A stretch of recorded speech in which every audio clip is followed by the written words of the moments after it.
Assalamualaikum warahmatullahi wabarakatuh. Perkenalkan, nama saya Hecilia Trianjeli, NIM 19631041, lokal Perbankan Syariah 4B. Dosen pengampu Ibu Elsa. Baiklah, di sini langsung saja saya akan menjelaskan materi mengenai komunikasi bisnis. Langsung saja, poin pertama itu pengertian dari komunikasi bisnis. Pengertian komunikasi bisnis. Komunikasi yakni suatu proses penyampaian atau penerimaan pesan ataupun informasi di antara dua orang atau lebih dengan impian terjadinya imbas yang konkret ataupun menimbulkan imbas tertentu yang diharapkan. Dalam ilmu ekonomi, bisnis yakni suatu organisasi yang menjual barang atau jasa kepada konsumen ataupun bisnis lainnya untuk mendapatkan laba. Nah, di sini ada beberapa komponen penting yang harus diperhatikan dalam berkomunikasi, yakni yang pertama itu pengiriman pesan atau sender atau komunikator, dan yang kedua itu pesan yang dikirimkan atau messenger, dan yang ketiga itu bagaimana pesan tersebut disampaikan atau delivery channel ataupun media.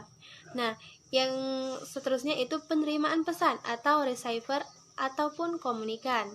Dan yang terakhir itu umpan balik atau feedback ataupun efek.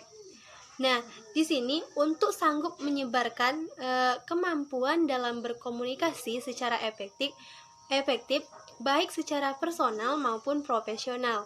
Paling tidak kita harus menguasai beberapa jenis keterampilan dasar dalam berkomunikasi, seperti menulis, membaca, berbicara, ataupun mendengarkan. Jadi, 4 jenis keterampilan dasar dalam berkomunikasi itu sangat penting bagi kita.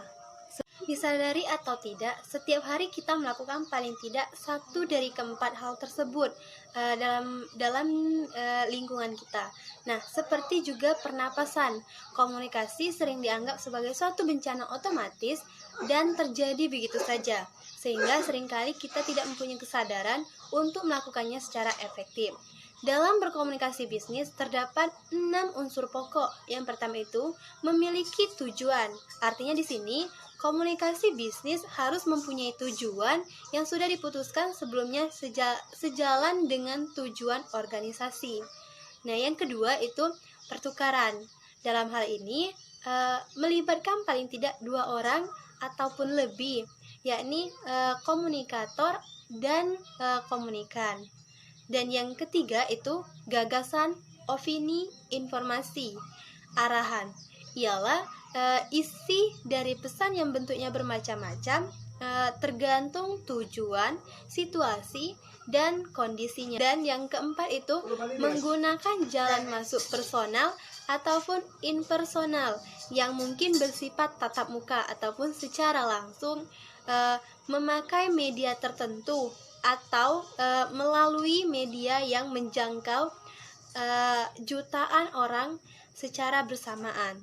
Nah, yang kelima itu menggunakan simbol ataupun sinyal yang ialah alat atau metode yang sanggup dimengerti ataupun dipahami oleh ekseptor untuk memberikan pesan. Dan yang keenam, terakhir itu pencapaian tujuan organisasi.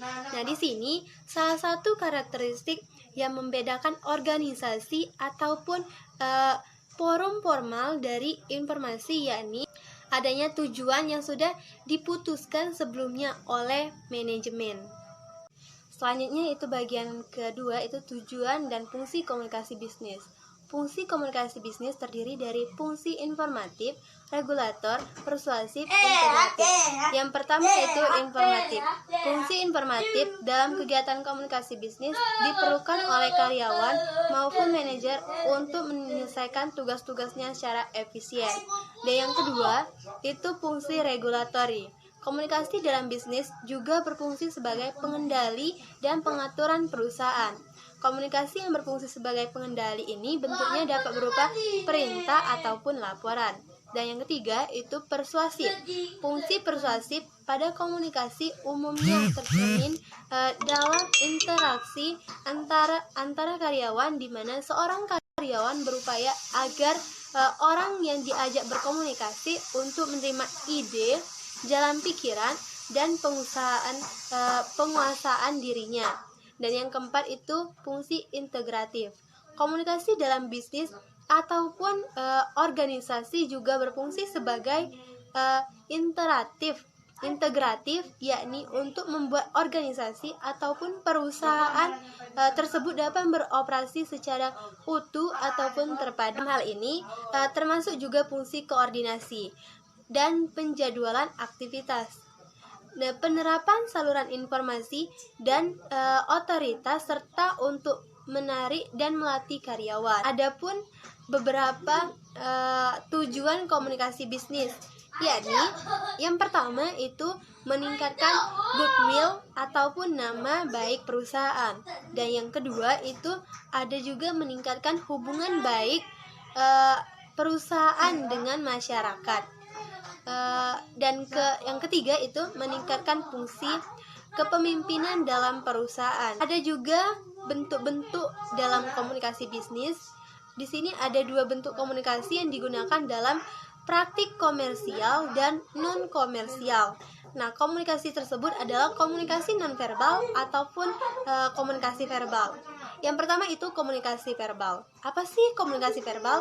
Nah, komunikasi verbal ini ialah komunikasi dalam bentuk komunikasi untuk mengkomunikasikan kepada pihak lain secara tertulis ataupun secara verbal. Nah, di sini komunikasi verbal ini menyampaikan langsung atau berkomunikasi langsung secara tertulis. Sedangkan komunikasi nonverbal ini, komunikasi nonverbal kurang struktur dan lebih otomatis daripada komunikasi verbal. Berarti komunikasi nonverbal ini secara langsung berkomunikasi dengan verbal.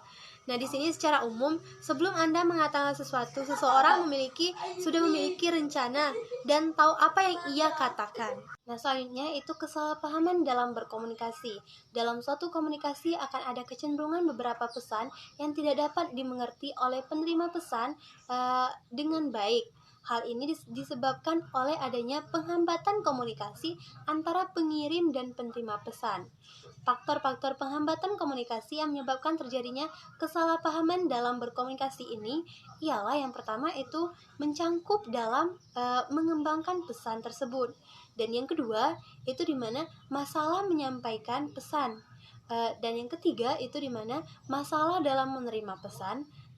Dan yang terakhir itu ada masalah dalam menafsirkan pesan tersebut. Proses dan hambatan dalam komunikasi. Pengiriman mempunyai suatu ide atau gagasan. Yang kedua, pengiriman mengubah ide menjadi suatu pesan. Yang ketiga, pengirim menyampaikan pesan. Dan keempat, penerima menerima pesan. Kelima, penerima menafsirkan pesan. Keenam, penerima memberi tanggapan dan umpan balik ke pengirim. Nah, di sini ada beberapa hal yang menghambat komunikasi bisnis. Yang pertama itu iklim komunikasi tertutup. Yang kedua itu di mana karyawan sedikit mengetahui wacana perusahaan, informasi yang dikuasai oleh pemimpin, dan struktur organisasi yang besar dan berjenjang, distoris, penyampaian tertunda, persepsi tidak sama. Nah, di sini ada juga beberapa hal untuk mengatasi kendala komunikasi bisnis. Yang pertama itu mendorong iklim komunikasi. Yang kedua, mendorong iklim komunikasi terbuka, mendorong masukan dan feedback dari karyawan, dan menyederhanakan struktur organisasi, mengurangi layar, dan informasi lebih cepat, mempromosikan komunikasi horizontal, meningkatkan moral, dan menambah ide-ide. Membuat sentra isu, karyawan bisa mengkonfirmasi isu yang berkembang pada saat ini, membuat jalan masuk formal, dan menyerupai newsletter untuk memuat di berita ataupun informasi perusahaan tersebut. Itulah materi yang saya dapat sampaikan. Saya akhiri. Wassalamualaikum warahmatullahi wabarakatuh.